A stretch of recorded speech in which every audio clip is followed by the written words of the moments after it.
చందమామ కథ. వాగ్దాన భంగం. అనగనగా ఒక వర్తకుడు, అతనికి రత్నాకరుడు అనే ఒక కొడుకు. ఆ వర్తకుడికి 2 పెద్ద ఓడలున్నాయి. వాటితో వర్తకం చేసి అతను లక్షలు గడించాడు. ఒకప్పుడు కోస్తాకు పోయిన ఓడలు తిరిగి రాలేదు. ఏమిటా అని వర్తకుడు ఆత్రంతో ఎదురు చూస్తూ ఉండగా అవి సముద్రంలో మునిగిపోయినట్టు వార్త వచ్చింది. ఈ వార్త వినగానే అతను విచారంతో కుంగిపోయాడు. ఇంతలో ఒక మరుగుజ్జువాడు అక్కడికి వచ్చి వర్తకుడి వైపు వికటంగా నవ్వుతూ చూసి, ఏమయ్యా వర్తకుడా, ఎందుకలా విచారిస్తావు? పోయిన దానికి విచారిస్తే మాత్రం లాభమేముంది? అయినా నేను ఒక ఉపాయం చెబుతా విను. ఇప్పుడు నువ్వు ఇంటికి వెళ్ళగానే మొట్టమొదట నీకు ఏది కనపడుతుందో అది నాకు ఇచ్చేయి. అప్పుడు నీ ఐశ్వర్యం నీకు తిరిగి లభిస్తుంది. నేను ఏదైతే అడిగానో అది నువ్వు నాకు వెంటనే ఇవ్వాల్సిన అవసరం లేదు. 12 ఏళ్లలోగా ఎప్పుడిచ్చినా సరే అన్నాడు. ఇది విని వర్తకుడికి ఒక యుక్తి తోచింది. నేను ఇంటికి పోగానే ముందుగా కుక్క కదా ఎదురొచ్చేది, ఈ మరుగుజ్జువాడికి ఆ కుక్కనిస్తే సరిపోతుంది అనుకుని మరుగుజ్జుతో సరే అన్నాడు. వర్తకుడు సరే అనగానే మరుగుజ్జు మాయమైపోయాడు. తీరా వర్తకుడు ఇంటికి చేరుకుని గుమ్మంలో అడుగు పెట్టేసరికల్లా అతను అనుకున్నట్టుగా కుక్క ఎదురు రాలేదు సరికదా, తన ముద్దుల కొడుకు రత్నాకరుడే ముందుగా కంటపడ్డాడు. ఇప్పుడు చేసేదేముంది? వాగ్దానం ప్రకారం మరుగుజ్జువాడికి తన కుమారుణ్ణి ఇచ్చివేయాలి. సరే, 12 ఏళ్ల వరకు గడువున్నది కదా, అప్పటి మాట చూసుకోవచ్చు అని అనుకుని వర్తకుడు చల్లగా ఊరుకున్నాడు. ఒక రోజున అతను పొలం దున్నుతూ ఉండగా నాగలి కర్రకు ఏదో బండ తగిలింది. అక్కడ కొంచెం లోతుగా తవ్వేసరికి ఒక బిందె నిండా బంగారు నాణేలు కనపడ్డాయి. ఈ విధంగా నిధి దొరకటం మరుగుజ్జు అని మహిమే అయి ఉంటుందని వర్తకుడు తెలుసుకున్నాడు. అప్పటి నుంచి అతను మళ్లీ లక్షాధికారి అయి ఎప్పటి వలె సుఖంగా ఉంటూ ఉన్నాడు. ఇలా ఉండగా రత్నాకరుడికి 12 ఏళ్లు నిండాయి. మరుగుజ్జి వాడికి ఇచ్చిన వాగ్దానం చెల్లించవలసిన రోజు వచ్చేసింది. ఈ వాగ్దానం గురించి వర్తకుడు చెప్పలేక తప్పనిసరిగా కొడుకుతో జరిగిన కథంతా చెప్పాడు.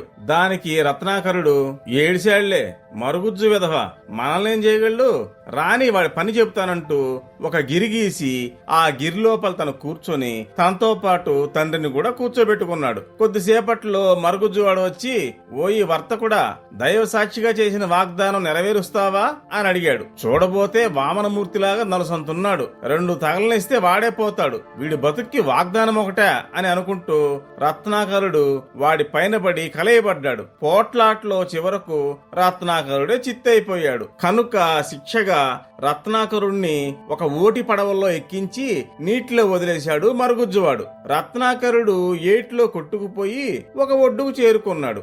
ఆ ఒడ్డున నడుస్తూ పోగా రాక్షసులు నివసించే ఒక బంగారు కొండ, దానిపైన బంగారపు కోట కనిపించాయి. రత్నాకరుడు ఆ కోట లోపలికి ప్రవేశించి గదులన్నీ ఒక్కొక్కటే గాలించాడు. చివరి గది వచ్చేసరికి ఒక నాగుపాము కనబడింది. ఆ నాగుపాము అతనితో, నన్ను చూసి భయపడకు, నిజానికి నేనొక దేవకన్యను. రాక్షసులు నన్ను ఎత్తుకు వచ్చి ఇలా మార్చివేశారు. మారు ప్రశ్న వేయకుండా నేను చెప్పినట్టు చేశావంటే నాకు శాప విముక్తి అవుతుంది. శాపం పోగానే మామూలు రూపం దాల్చి నిన్ను బతికించుకుని నీకు పాదదాసిని రుణం తీర్చుకుంటాను అన్నది. అందుకు రత్నాకరుడు అంగీకరించగానే ఆమె, ఓ ఈ రత్నాకరుడా, అర్ధరాత్రి వేళ భయంకరులైన నల్లటి మరుగుజ్జువాళ్లు నిన్ను వెతుక్కుంటూ వచ్చి ఇక్కడెందుకున్నావు అంటారు. నా దేవకన్య కోసం నేను వచ్చానని ధైర్యంతో చెప్పు, మరైతే ప్రాణానికి ప్రాణం ఇస్తావా అని అడుగుతారు. అలాగే అని చెప్పి నిబ్బరంగా ఉన్నావంటే వాళ్ళు నీ ప్రాణం తీసుకుంటారు. అంతటితో వాళ్ల మంత్రబలిమి పోయి నాకు అసలు రూపం వచ్చేస్తుంది అని చెప్పింది. ఆ రాత్రి ఆమె చెప్పినట్టే జరిగింది. దేవకన్యకు శాపం వదిలిపోగానే మంత్రజలం చల్లి రత్నాకరుణ్ణి బతికించుకుంది. అంతటి నుంచి వాళ్లకు మరుగుజ్జు వాళ్ల పీడ వదిలిపోయింది. రత్నాకరుడు దేవకన్యను పెళ్లాడి బంగారపు కొండపైన ఆ బంగారు కోటలోనే హాయిగా ఉండగా వారికి ఒక చక్కటి కుమారుడు పుట్టాడు. కొంతకాలానికి రత్నాకరుడు దేవకన్యతో, నేను ఒకసారి పోయి నా తల్లిదండ్రులను చూసి వస్తాను అన్నాడు. అందుకు ఆమె ఒప్పుకోలేదు.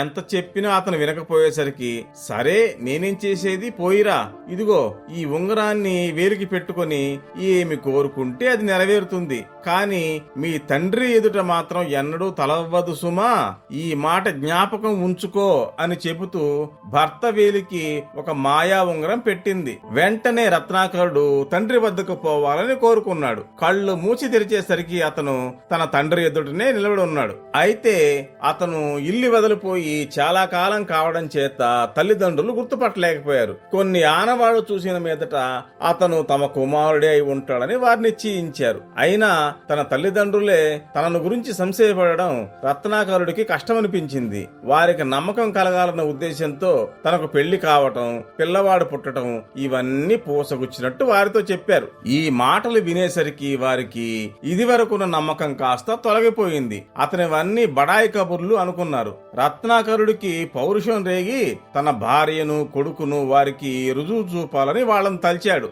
మరు నిమిషంలో వాళ్లు ప్రత్యక్షమయ్యారు. అప్పుడు ఆ వృద్ధులు కొడుకు చెప్పిందంతా నమ్మి కోడలిని మనవణ్ణి చూసుకుని మురిసిపోయారు. అయితే తన మాటను భర్త జవదాటినందుకు దేవకన్య ఉగ్రురాలయ్యి తగిన శాస్తి చేయాలనుకుంది. ఒకనాడు భార్యాభర్తలు ఏటి ఒడ్డుకు షికారుకెళ్లారు. అలసట చేత రత్నాకరుడికి అక్కడనే నిద్ర పట్టడం కనిపెట్టి దేవకన్య అతని వేలి ఉంగరం మెల్లగా ఊడదీసింది. తర్వాత ఒక్క నిమిషంలో కొడుకుతో సహా ఆమె బంగారు కోటకు చేరుకుంది. కొంతసేపటికి రత్నాకరుడు మెలకువ వచ్చి లేచి జరిగిన మోసం తెలుసుకున్నాడు. కాని ఉంగరం లేక చేసేదేమున్నది? తిరిగి రత్నాకరుడు మళ్లీ మరొక కొండ వద్దకు వచ్చాడు. ఆ కొండ మీద ముగ్గురు రాక్షసులు వారి ఆస్తి పంపకం తెగక పోట్లాడుకుంటున్నారు. అటువంటి సమయంలో రత్నాకరుడు కనబడగానే వాళ్లు బతిమిలాడి అతన్ని తీసుకువెళ్లి తీర్పు చెప్పమన్నారు. అయ్యా, ఇవిగో ఇవి పావుకోళ్లు. ఇవి తొడుక్కొని తలుచుకున్న చోటికి పోవచ్చు. ఈ ముత్యాలహారం ధరిస్తే మనసులో తలుచుకున్న పని నెరవేరుతుంది. మూడవది ఖడ్గం.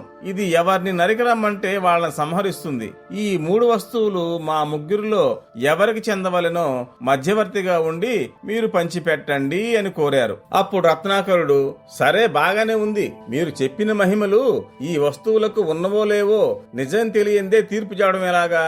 కనుక ముందు నేను స్వయంగా పరీక్ష చేసి చూడాలి అన్నాడు. వాళ్ళందుకు ఒప్పుకున్నారు. రత్నాకరుడు హారం ధరించి ఖడ్గం చేత పుచ్చుకొని పావుకోళ్లు తొడుక్కున్నాడు. తలుచుకున్నంతలో అతను బంగారు కొండపైన బంగారు కోటకు చేరుకున్నాడు. అక్కడ అతనికి బాజా భజంత్రీల సందడి వినబడింది. ఇదేమిటా విడ్డూరం అనుకుంటూ చూసేసరికి దేశ దేశాల నుంచి స్వయంవరం కోసమని వచ్చిన రాజకుమారులు దర్బార్ మందిరంలో విందు కూర్చున్నట్టు తెలియవచ్చింది. రత్నాకరుడు అదృశ్య రూపంలో దేవకన్య పక్కనే చేరి ఆమె విందు ఆరగించకుండా ఆటంకం కలిగించేసరికి రాక్షసి మాయలు మళ్లీ తన మీద ప్రయోగమవుతున్నాయని కంగారుపడి ఆమె ఆ మట్టునే పడకగలిగిపోయి భయంతో ఏడుస్తూ పడిపోయింది. అప్పుడు రత్నాకరుడు మామూలు రూపంలో ఆమె కనపడి, నా మీద ప్రేమ చేత నా తండ్రి మరగుజ్జువాడికిచ్చిన వాగ్దానం తప్పిపోయాడు. నన్ను మరచిన నా తల్లిదండ్రులకు ఆనవాలు చూపించడం కోసం నీకిచ్చిన వాగ్దానం నేను తప్పిపోయాను.